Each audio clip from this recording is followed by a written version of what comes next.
Mga karobi, this is it. First official breakfast ride ng BB ko, the Big Bike Collective. And honestly, ang sarap sa feeling na makita yung dating plano lang sa chat, ngayon natuloy na sa totoong ride. From Valenzuela to Angeles, Pampanga, kasama ang mga riders na naglaan ng oras. Gumising ng maaga, nag-ready ng motor at nagtiwala sa first ride ng bagong samahan. Hindi ito perfect ride. Hindi ito malaking production. Hindi rin ito yung tipo na kailangan sobrang dami agad. Pero para sa amin, malaking bagay na ito. Kasi out of 24 riders na nasa listahan, 21 riders ang nakasama. Para sa unang breakfast ride ng BB ko, solid na yon. Maaga pa lang, nag-assemble na kami sa Bullyhead Customs Incorporated sa Malinta, Valenzuela. Shout out sa Bullyhead. Malaking bagay sa riders na may maayos na lugar kung saan pwedeng magkita-kita, mag-check ng motor, mag-ayos ng gamit at maghintay ng kasama bago bumiyahe. Dito nagsimula yung energy ng ride. May mga dumating ng maaga, may mga medyo humabol, may mga tahimik lang muna kasi antok pa. Normal yan, breakfast ride nga eh. Pero yung katawan mo, nasa tulog mode pa rin. Pero pag narinig mo na yung mga makina, biglang buhay na buhay lahat. Yung dating tahimik na umaga, naging tambay kagad. May usapan, may tawanan, may kunting asaran, may checking ng route at syempre, may tanong na lagi nating naririnig sa group ride. Kompleto na ba? Sagot dyan, hindi kompleto. Basta ready na yung dapat ready. Before takeoff, ang goal lang namin simple lang. Ride together, arrive safe, enjoy the breakfast, build the community. Hindi ito pabilisan, hindi ito yabangan ng motor, hindi ito paramihan ng horsepower. Ang gusto lang namin, magkaroon ng maayos na unang ride ang BB ko.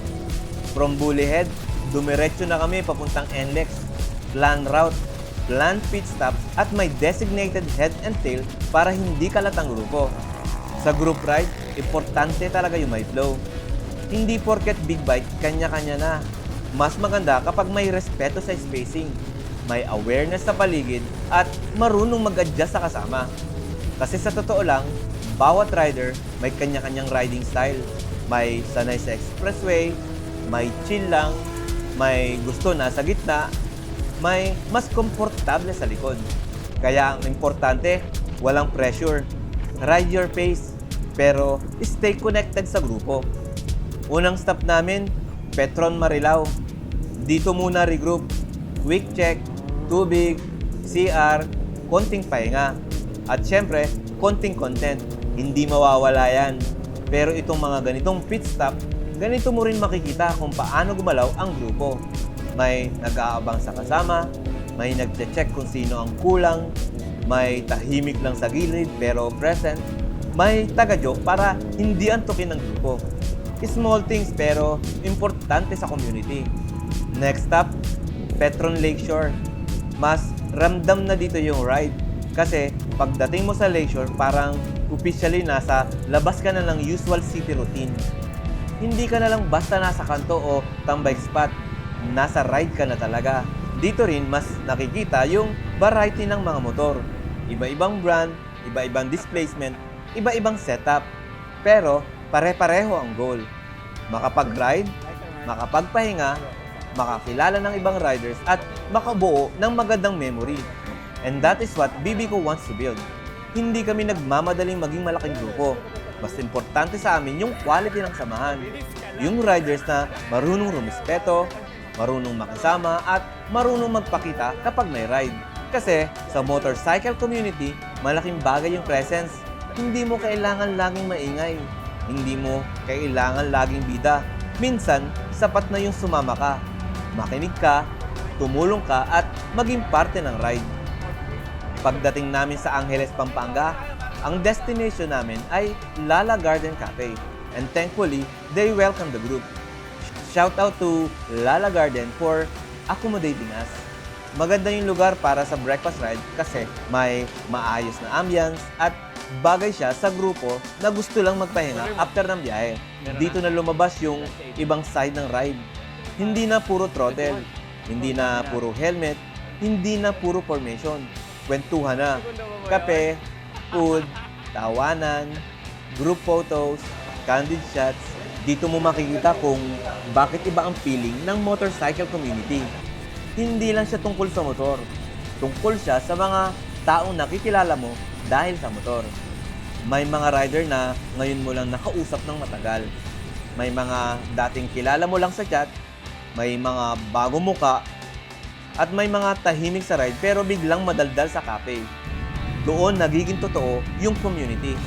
Hindi lang sa logo, hindi lang sa sticker, hindi lang sa jersey. Nabubuo siya sa oras na binibigay ng bawat isa.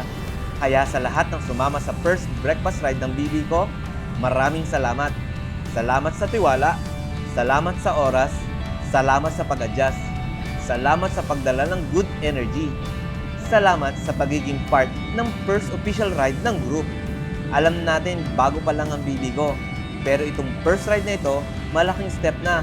Kasi ngayon, hindi na lang siya idea, hindi na lang siya group chat, hindi na lang siya poster. May actual ride na. May actual riders na nagpakita. May actual memory na mababalikan. And this is also the kind of community that can help local businesses and partner establishments. Kasi kapag riders ang pumunta sa ibang lugar, hindi lang kami customers. Nagdadala rin kami ng stories, photos, videos, reels, word of mouth. Kung magandang experience, natural naming ikukwento. That is why we also want BB ko to become a bridge. A bridge between riders, shop, cafes, detailing centers, brand, and local businesses. Hindi kailangan laging malaking event agad. Minsan, isang maayos na breakfast ride lang. Malaking tulong na para mapansin ang isang place. Kaya, shoutout sa Bullyhead Customs Incorporated for being our assembly point and support. Shoutout to Lala Garden for welcoming the group. And of course, shoutout sa BB ko Riders. The Big Bag Collective is still growing. Pero kung ganito ang simula, may magandang direksyon. Hindi man perfect, pero totoo. Hindi man pinakamalaki, pero present. Hindi man lahat nakasama, pero yung mga dumating, ginawa nilang memorable yung first ride. And for me, that matters most. Sa mga riders from Valenzuela, Camanaba, and nearby areas, kung naghahanap kayo ng community na chill, organized at is slowly building its own identity, welcome kayo sa BB ko. Hindi ito tungkol sa kung sino ang pinakamalakas sa motor. Hindi ito tungkol sa kung sino ang pinakamaingay. Ang importante, marunong kang makisama, marunong kang rumispeto sa ride at gusto mo maging part ng growing community. This is only the first breakfast ride. More tambike nights, more rides, more story, more connections. At syempre, more memories na hindi mo makukuha kung hindi ka lalabas at sasama. Mga karobi, this is Robbie Moto. Ride safe, ride with purpose. And to BB ko, good first ride boys. Solid!